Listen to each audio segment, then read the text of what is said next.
All right, you guys, so here we are doing solving quadratics review.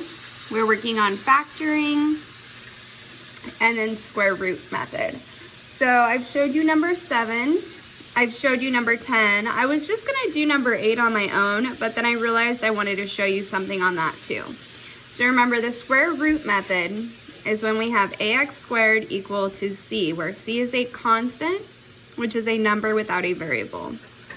So problem number 8, we want to get all of our constants over on the right side of the equal sign. So we have to add 1 to both sides, and we're left with 4x squared equals 49. So this is the part I wanted to show you. We divide both sides by 4, and a lot of students would go and make this a decimal here, but you don't want to do that. That's going to make your life harder. This is how you can do it without a calculator. 4 divided by 4 is 1. So that makes a 1x squared. So we would just write 1x squared. You don't have to put the 1 in front of it because how many x squareds do you have? You just have 1. All right, and then 49 over 4. We want to leave that as a fraction. You do not want to convert that to a decimal. Okay, and this is why.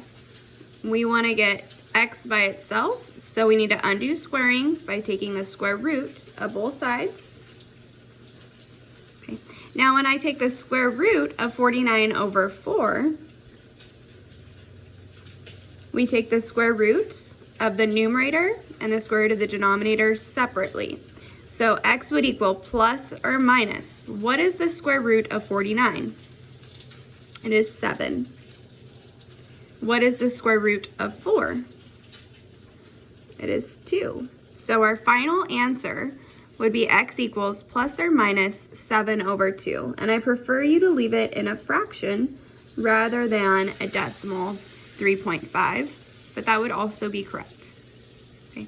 And that's why we want to leave it as a fraction, 49 over 4, because this 7 over 2 is much easier to work with than square rooting a decimal here, especially if we don't have a calculator.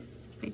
So again, when you take the square root of fractions, you take the square root of the numerator separate from the square root of the denominator. You just square root them each, one at a time.